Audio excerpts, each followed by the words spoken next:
Dictation start. मनुष्य के जीवन में कई बार ऐसे क्षण आते हैं जब वह अचानक किसी घटना या व्यवहार से अचंभित हो उठता है। अचंभा दरअसल बाहरी परिस्थितियों से जुड़ा होता है। जब कोई असंभव सा कार्य पूरा हो जाए या अप्रत्याशित घटना घट जाए तब मनुष्य का मस्तिष्क कुछ क्षण के लिए शून्य हो जाता है और प्रतिक्रिया नहीं दे पाता। यही अचंभा है। यह अनुभव क्षणिक होता है और समय के साथ समाप्त भी हो जाता है।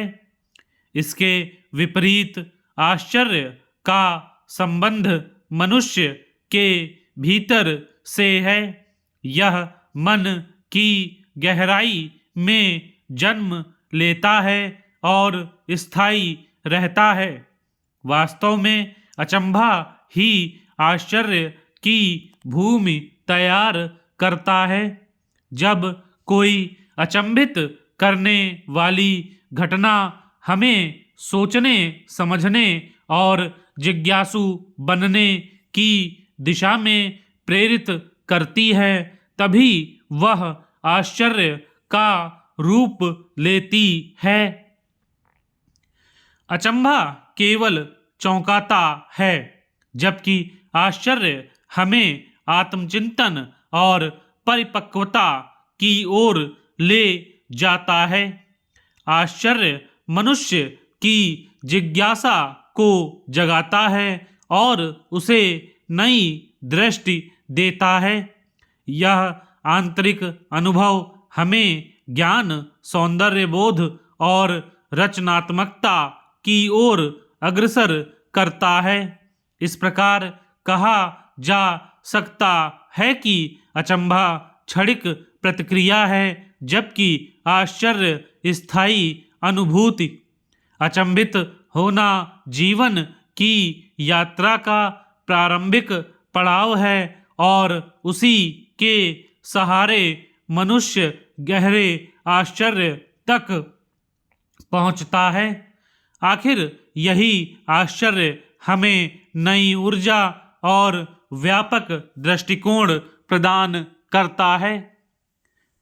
जब कोई मनुष्य लंबी जीवन यात्रा से गुजरता है, तभी वह अपनी गहराई तक पहुंच पाता है। इस यात्रा में खोजने की प्रवृत्ति जन्म लेती है और यही प्रवृत्ति उसे आश्चर्य की अनुभूति कराती है। यह आश्चर्य मनुष्य को निरंतर खोज, गहन अध्ययन और जानने की इच्छा की ओर अग्रसर करता है। जब मनुष्य किसी सत्य से परिचित होता है तो उसे आश्चर्य होता है और उसी से प्रसन्नता की अनुभूति भी होती है। मगर कभी कभी कोई दुखद घटना भी घट जाती है। इस तरह सुख और दुख दोनों भावों की तीव्रता से आश्चर्य की उत्पत्ति होती है। खुशी से उपजा आश्चर्य मस्तिष्क पर अंकित हो जाता है। वहीं से भावनाओं का आवेग, ढकी छिपी यादें और आत्मचिंतन की प्रक्रिया आरंभ होती है। अचानक प्राप्त हुई खुशी शरीर की स्थिति तक को प्रभावित कर देती है, कभी आंसुओं के रूप में तो कभी हृदय की धड़कनों की गति बढ़ाकर।